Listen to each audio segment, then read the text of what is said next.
My name is Layla Al Rashid, and I grew up in Riyadh, Saudi Arabia, in a family where everything, and I mean everything, was about the business. My father owned one of the largest real estate development companies in the Gulf. We had properties in Dubai, Bahrain, Kuwait, even London. Our compound in Riyadh had 12 bedrooms, a separate guest house, and a garden that required 6 full-time workers just to maintain. I remember as a kid thinking that was normal, I thought everybody lived like that. I was the youngest of 5 children and the only girl. My brothers Ahmad, Khalid, Faisal, and Mohammed, they all worked for my father. Every dinner conversation was about deals, contracts, zoning permits, government connections. My mother would sit there, quiet mostly, making sure the servants brought everything out properly. She'd smile and nod, but I noticed even as a little girl that she never really participated in those conversations. She was there, but not really there, if you know what I'm saying. I was a good student. Actually, I was an excellent student. I graduated top of my class from the international school in Riyadh. I spoke 3 languages fluently, Arabic, English, and French, because my parents had hired tutors since I was 6 years old. They wanted me to be cultured, educated, refined. What they didn't want was for me to be independent. That wasn't part of the plan. See, in my family, I had a role. I just didn't know exactly what that role was until I turned 23. I remember I was working on my master's degree in international business at King Saud University. I'd wanted to study abroad. Princeton had accepted me. Can you believe that? Princeton. But my father said no. He said a woman's place was close to her family, that the West would corrupt my values, fill my head with dangerous ideas about individualism and feminism. So I stayed. I thought, okay, I can make this work. I can still build a career here, still contribute to the family business, still matter. I was so naive. It was a Thursday evening, I remember, because Thursday nights were when we had our big family dinners. All my brothers would come with their wives and kids. I had 11 nieces and nephews by then, and we'd have this massive feast, lamb, rice, all the traditional dishes. The dining room could seat 30 people and we'd fill it up. That night, my father stood up at the head of the table. He was wearing his white thobe, perfectly pressed, and he had this smile on his face that I'd seen before when he closed a big deal. He cleared his throat and everyone got quiet, even the little kids. I have an announcement, he said in Arabic. Our family is going to be united with the Al-Zarani family through marriage. I remember my sister-in-law Noor grabbed my hand under the table and squeezed it. She was excited, thinking maybe it was about one of my unmarried brothers, but I felt this cold feeling in my stomach, this knowing. Layla, my father continued, looking right at me, will be married to Sheikh Abdullah Al-Zahrani. The wedding will take place in 3 months. The room erupted in celebration. Women were ululating. My brothers were standing up to congratulate my father, and I just sat there frozen with Noor squeezing my hand so hard it hurt. Sheikh Abdullah Al-Zahrani, I knew who he was. Everyone knew who he was. He was 62 years old, a widower with 4 children. The youngest was older than me. He owned half the construction companies in Riyadh and had connections in the royal family. This wasn't a marriage. This was a merger. I waited until the celebration died down. Everyone was having tea and dessert, and I asked my father if I could speak with him privately. We went into his study, this huge room with floor-to-ceiling bookshelves, though I'd never actually seen him read any of those books. They were just for show. Baba, I said, trying to keep my voice steady, I cannot marry Sheikh Abdullah. He looked at me like I'd just spoken in a language he didn't understand. cannot? I don't love him. I don't even know him. He's 40 years older than me, Baba. His youngest son is 25.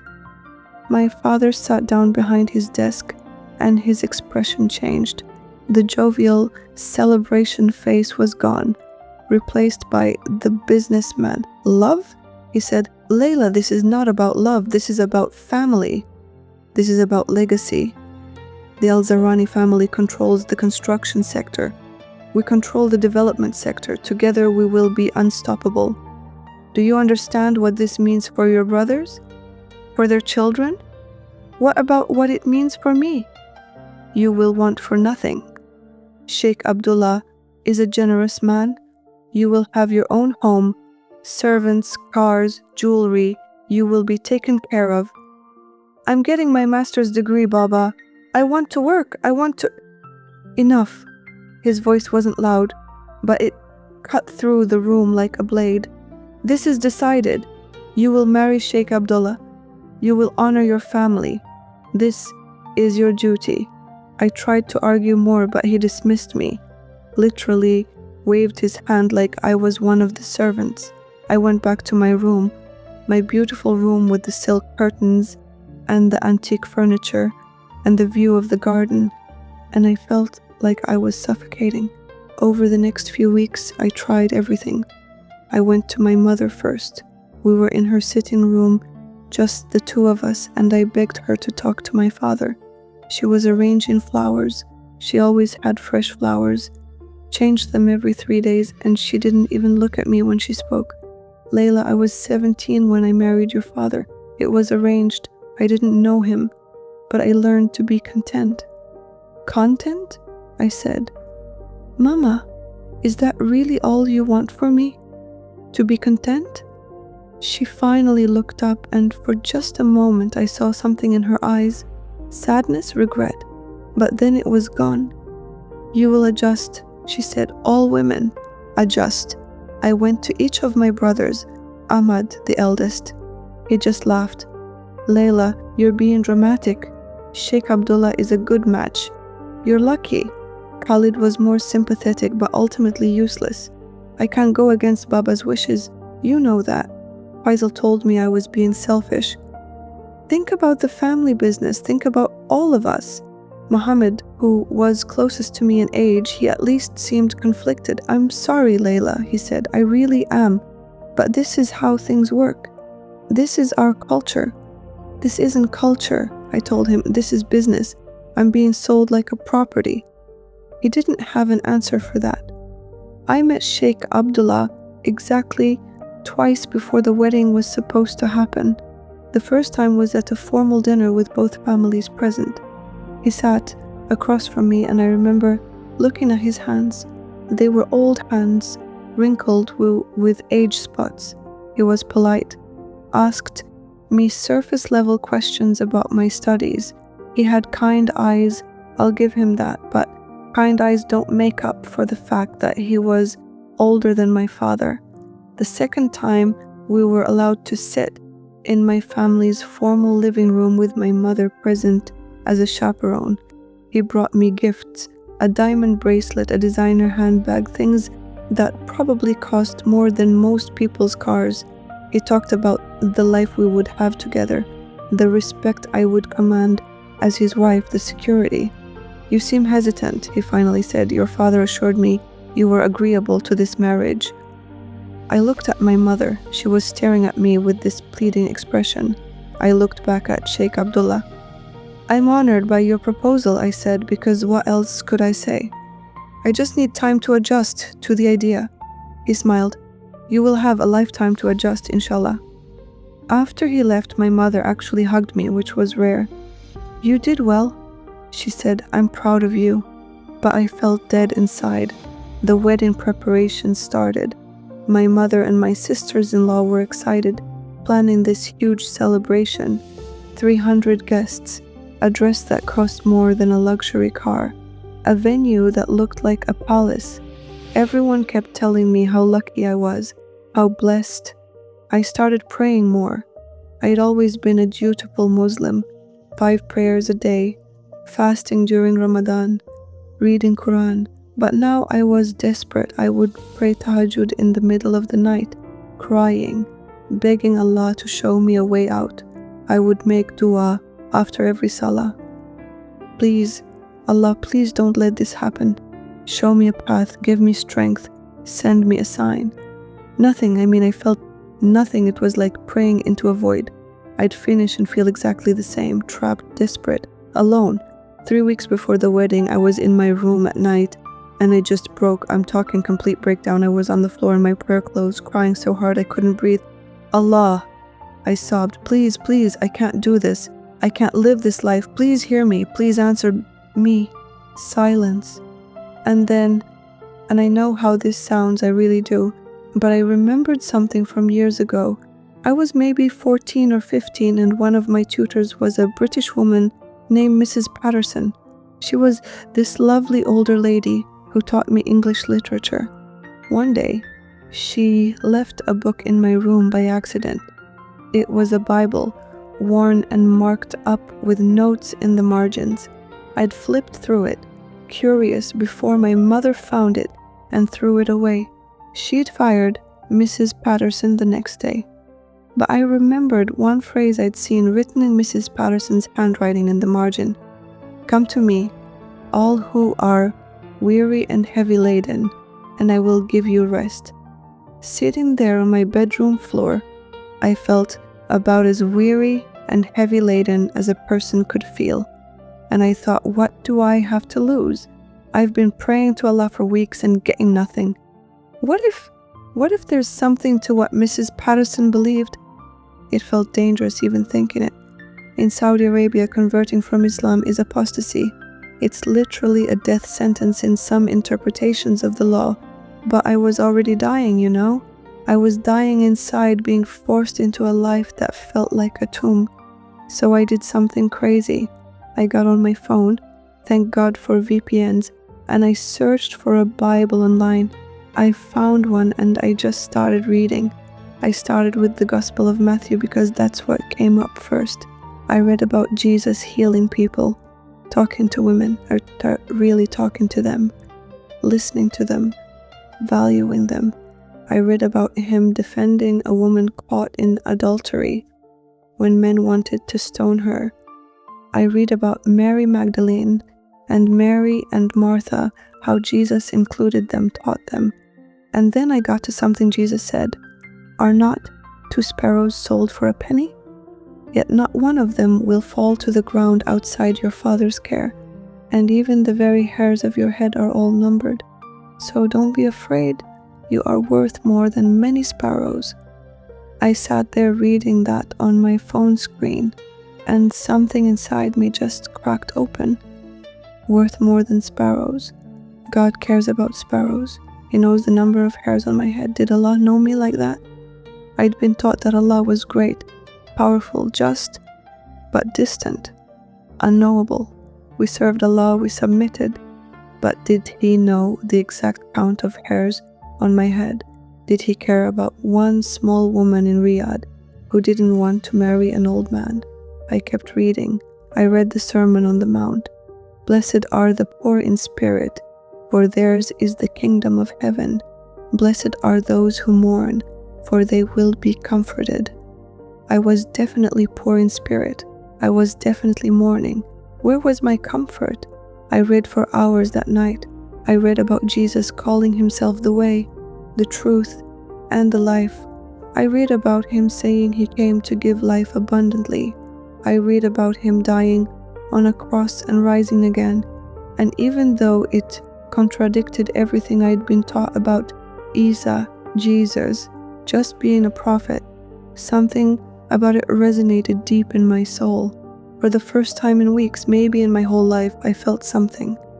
Hope maybe, or at least the possibility of hope.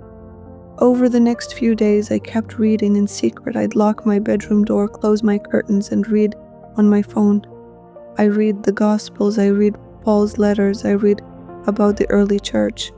I found websites with testimonies from other Muslims who'd found Jesus. I watched videos of people talking about their conversions, and I was terrified and fascinated at the same time. 2 weeks before the wedding, I did something I never thought I'd do.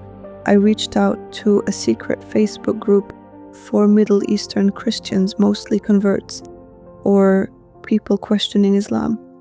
I was so scared typing that first message. I used a fake name, a fake profile. I just said, I think Jesus might be real.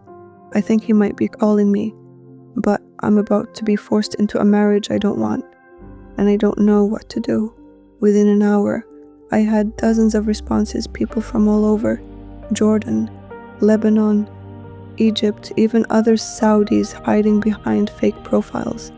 They told me their stories, they prayed for me. One woman, who said she was from Jeddah, sent me a private message.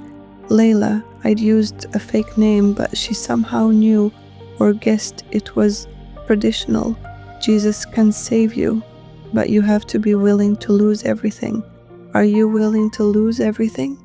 Was I willing to lose everything? I looked around my room, my designer clothes in the walk-in closet, my jewelry box full of gold and diamonds, my laptop, my phone, my books.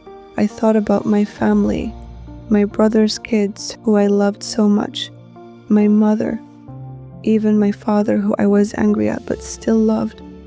I thought about the 4 million real inheritance waiting for me in my father's will.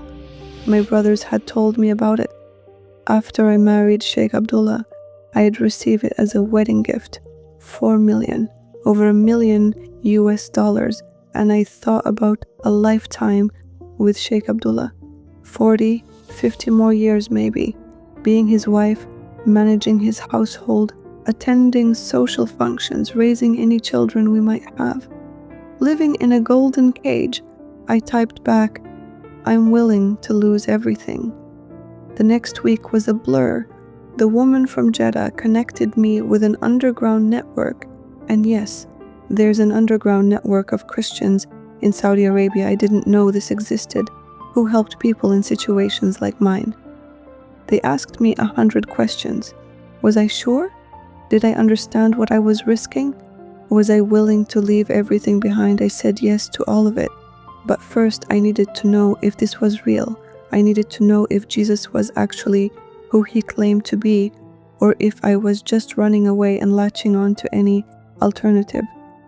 It was a Tuesday night, 9 days before my wedding. My wedding dress was hanging in my closet, this massive white and gold creation that had cost 200,000 riyals. The invitations had been sent. The venue was booked. In 9 days would become Sheikha Layla Al-Zahrani. Unless I wasn't. I locked my door. I knelt down on my prayer rug, the beautiful Persian rug my grandmother had given me, and I did something that would have been unthinkable even a month before. I prayed to Jesus. Jesus, I whispered, I don't know if you're real. I don't know if you can hear me.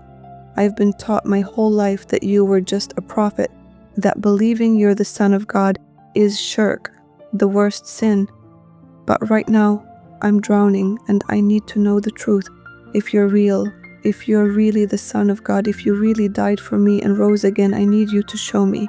I need you to prove it to me, because if you are who you say you are, I'm willing to lose everything for you. But I need to know it's real.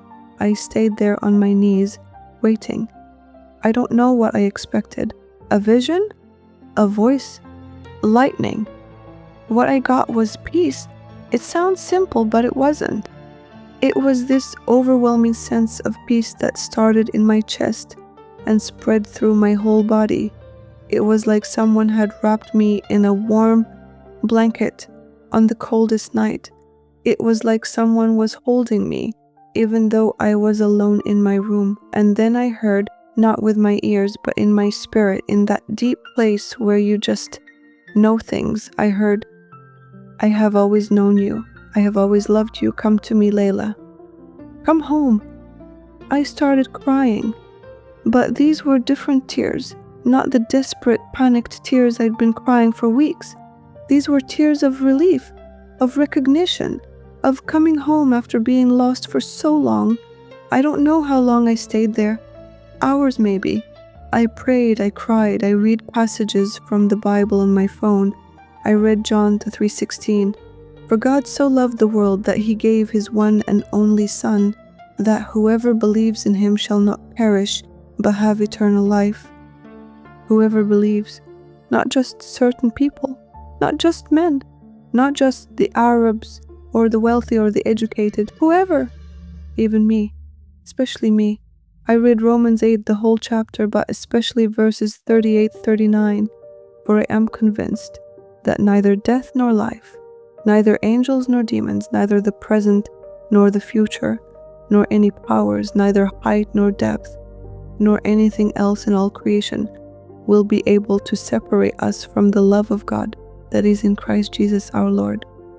Nothing could separate me from his love, not my father's anger, not the loss of my family, not poverty, not even death. That night, in my bedroom in Riyadh, I gave my life to Jesus Christ. I prayed, and I didn't know the proper words. I just spoke from my heart. Jesus, I believe you are the Son of God. I believe you died for my sins and rose again. I believe you are the way, the truth, and the life. I give you my life, all of it, even if it costs me everything. I'm yours. The next morning, I contacted the network. I told them I was ready. I needed to leave. They asked me one more time, are you absolutely certain? Once you leave, there's no going back. I'm certain, I said. Here's what I didn't know. Leaving wasn't going to be easy. It wasn't going to be some dramatic midnight escape. They told me I had to be smart about it. Careful. Saudi Arabia has male guardianship laws. I couldn't just walk out and get on a plane. I needed my father's permission to travel, but the network had helped women before. They had a plan. The next few days were the hardest of my life. I had to act normal. I had to smile and nod as my mother and sisters-in-law talked about the wedding. I had to sit through a bridal shower where 300 women I barely knew gave me gifts and advice about married life. I had to have tea with Sheikh Abdullah's daughters, women older than me who would technically become my stepdaughters, and pretend like this was all perfectly normal. The whole time I was planning my escape, the network had a contact, a woman who worked at a charity organization. The charity sometimes sent women abroad for conferences and training. They could issue travel documents that wouldn't require my father's direct permission, just his signature on a standard form that he wouldn't look too closely at. I had to forge my father's signature. I had seen him sign documents 1,000 times in his study. I practiced for hours until I could replicate it perfectly. The guilt almost killed me, but I kept thinking about the peace I'd felt, about Jesus' voice saying, "Come home." 4 days before the wedding, the paperwork went through. I had a ticket to Dubai, supposedly for a women's charity conference. From Dubai, the network had arranged for me to get to Lebanon, and from Lebanon to somewhere safe. They wouldn't tell me where until I was actually in Lebanon. For security reasons, I packed one bag, one single carry-on bag. I packed my passport, some clothes, my phone and laptop, and one photo album with pictures of my family. That was it. I left behind my jewelry, my designer clothes, my books, everything. I left behind my whole life. The night before I left, I wrote letters, one to my father, one to my mother, one to each of my brothers. I told them the truth, that I couldn't marry Sheikh Abdullah, that I had found faith in Jesus Christ, that I was leaving to follow him. I told them I loved them. I told them I forgave them. I begged them to understand. I knew they wouldn't understand, but I wrote the letters anyway. I left at dawn before anyone was awake. The charity had sent a driver. I took one last look at the compound, at the garden where I'd played as a child, at the windows of my brother's houses, at my mother's flower garden. I thought about all the memories, all the family dinners, all the celebrations. And then I got in the car. The flight to Dubai was 2 hours. I felt like I couldn't breathe the entire time.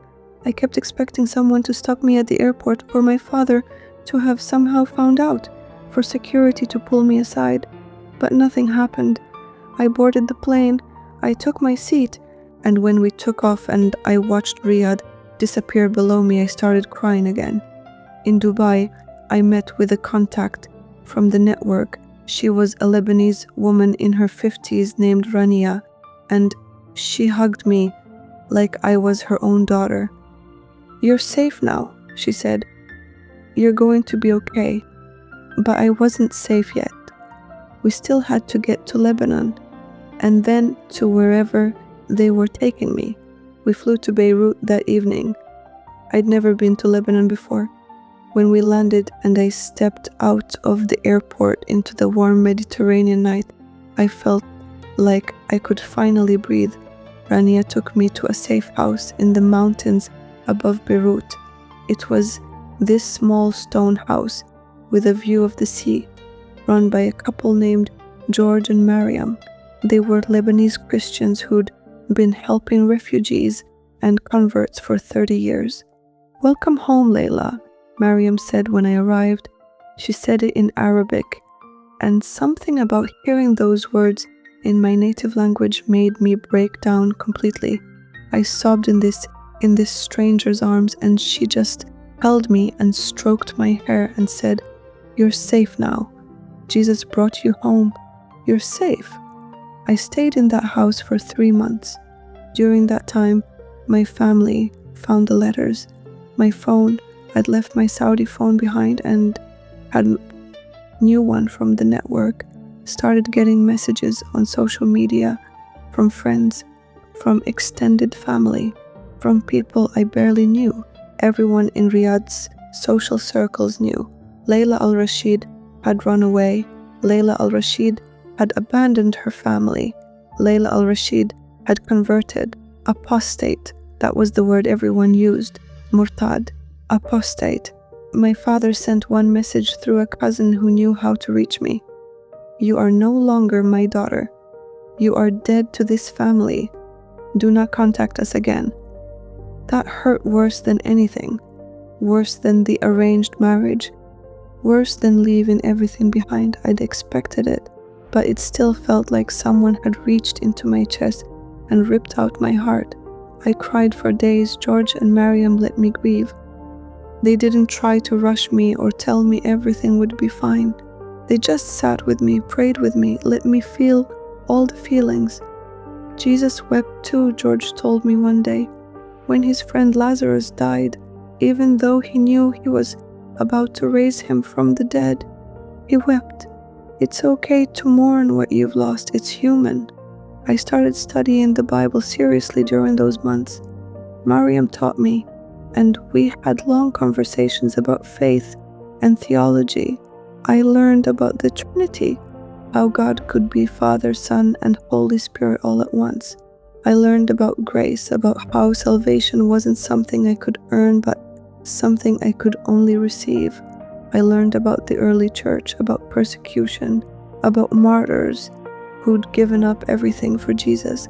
I wasn't a martyr. I was just a girl from Riyadh who'd said no to a marriage and yes to Jesus.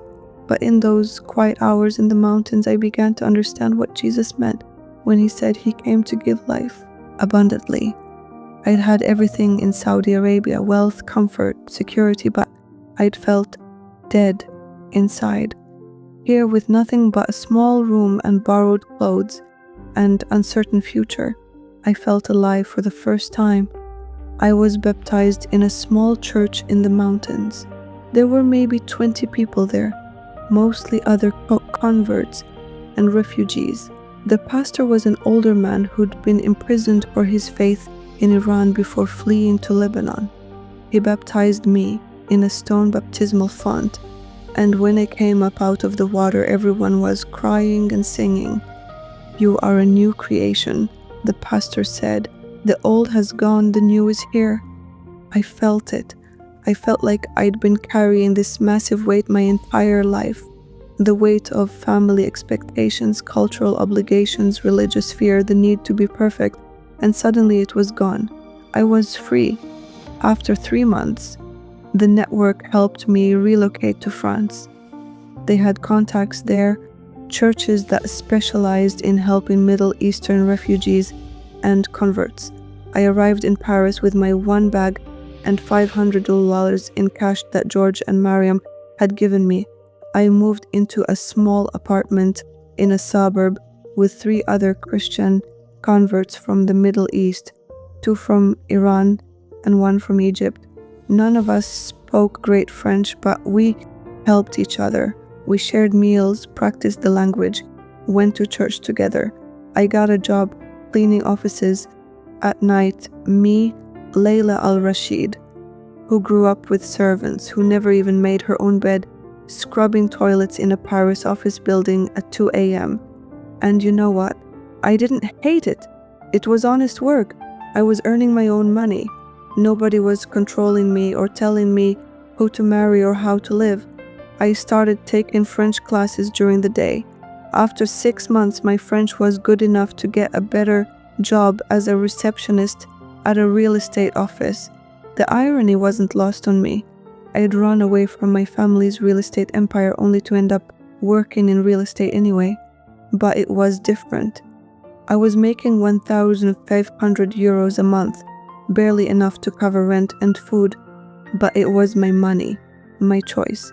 I kept studying the Bible. I joined a church, a diverse congregation with people from all over the world.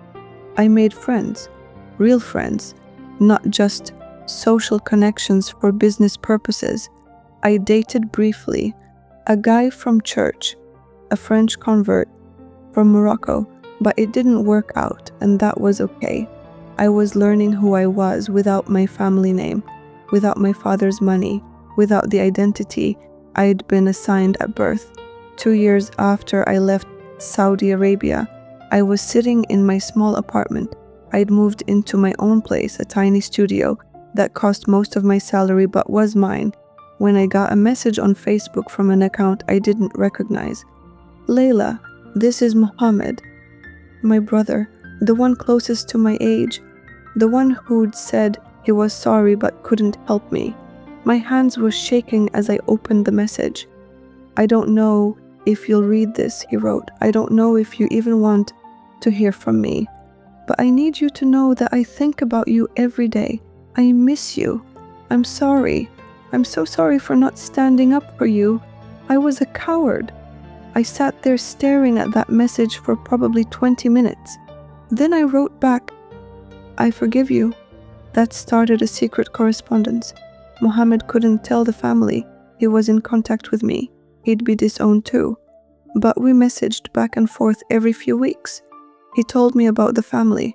My father had cut all my photos out of the family albums. My mother rarely spoke anymore, just went through the motions of daily life. The wedding to Sheikh Abdullah had obviously been cancelled, and there'd been this huge scandal. The business had suffered for a while because of the broken alliance. I felt guilty about that, about the damage I'd caused, but Mohammed said something that stuck with me. "You didn't cause damage, Layla. You revealed the damage that was already there. You just had the courage to say no." Through Mohammed, I learned that I'd officially been written out of the will. The 4 million riyals was gone, divided up among my brothers instead. Part of me, the old me, the Layla who'd grown up in luxury, mourned that money could have changed my life in France. I could have bought an apartment, gone back to school, started a business. But I thought about what Jesus said. What good is it for someone to gain the whole world yet forfeit their soul? I'd chosen my soul over 4 million riyals. And honestly, I'd make that choice again every single time. After 3 years in France, I'd saved enough to go back to school part-time. I enrolled in a business program at a community college. It wasn't Princeton, but it was mine. I was paying for it with my own money, studying what I wanted to study, building toward a future I was choosing. I started my own small business consulting for international clients who wanted to expand into the Middle East.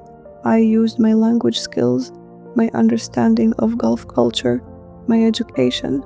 I worked from my tiny studio apartment, and in the first year I made maybe 10,000 euros profit. The second year, 25,000. The third year, 50,000. I wasn't rich by any means. I still lived simply, but I was building something on my own, through God's provision and my own hard work. 4 years after I left Saudi Arabia, Mohammed sent me a message. Mama wants to talk to you. I almost didn't respond. The wounds were still so raw. But I thought about Jesus' words about forgiveness, about how he'd forgiven me for so much. And I thought, how can I not forgive my mother? We arranged a video call. When her face appeared on my screen, I almost couldn't breathe. She looked so much older. Her hair was mostly gray now, and she'd lost weight. But she was still my mother. Layla, she said, and started crying immediately. Mama, I said, crying too. I don't understand what you did, she said through tears. I don't understand your faith, but I understand that you're my daughter, and I miss you. Every single day I miss you. We talked for 2 hours. I didn't try to convert her or explain theology. I just told her about my life, my apartment, my work, my church. I told her I was happy. I told her I was free. Are you safe? She asked. That was what she cared about most. Not the apostasy or the scandal or the money, just, are you safe? I'm safe, Mama. Jesus is taking care of me. She flinched at the name Jesus, but she didn't hang up. That was 5 years ago. Now my mother and I talk every few weeks. It has to be secret still. My father doesn't know, and she says he can never know, or he'd divorce her. But she asks about my business, about my life. She even asked once, carefully, are you happy with your choice? I am, Mama. I said, I'm happier than I ever was in Riyadh. That's all a mother wants, she said quietly. For her child to be happy. Mohammed visits me sometimes. He travels for business and makes excuses to come to Paris. We meet at cafes and talk for hours. He asks me questions about my faith, careful questions, curious questions. I don't push, but I answer honestly. I tell him about grace, about freedom, about knowing God personally. Do you ever regret it? He asked me last time he visited. Giving up everything? I thought about that question. I thought about my studio apartment versus the compound in Riyadh. I thought about my small consulting business versus 4 million riyals. I thought about cleaning offices at 2 a.m. versus being Sheikha Layla Al-Zarani. Not for 1 second, I said. Jesus said, what good is it for someone to gain the whole world, yet forfeit their soul? I had the world, Muhammad. I was suffocating in all that wealth and comfort. Now I have Jesus, and I have freedom, and I have life, real life. He nodded slowly. You seem different. Lighter somehow? I am lighter, I said. I'm not carrying all of that weight anymore. I'm 32 now. I've been a Christian for 9 years. My business has grown to the point where I employ 3 people. I bought a small apartment in Paris. Nothing fancy, but it's mine. I'm dating someone seriously, a French man who came to faith from atheism, who understands what it means to build a new life on a foundation of Jesus. I go to church every Sunday and sometimes Wednesday nights too. I volunteer with a ministry that helps refugees. I mentor young women from the Middle East who are questioning their faith. I tell them my story and I tell them Jesus is worth it. Freedom is worth it. Even when it costs everything, it's worth it. People ask me sometimes, especially other believers, if I think I made the right choice. They point out that Rahab stayed in Jericho, that Esther stayed in Persia, that God can use us wherever we are. Could I have stayed and been a witness to my family? Maybe. I don't know. I'm not going to judge anyone else's choice, but for me, staying would have meant dying. Not physically, but spiritually and emotionally. I needed to leave to survive. I needed to leave to find Jesus.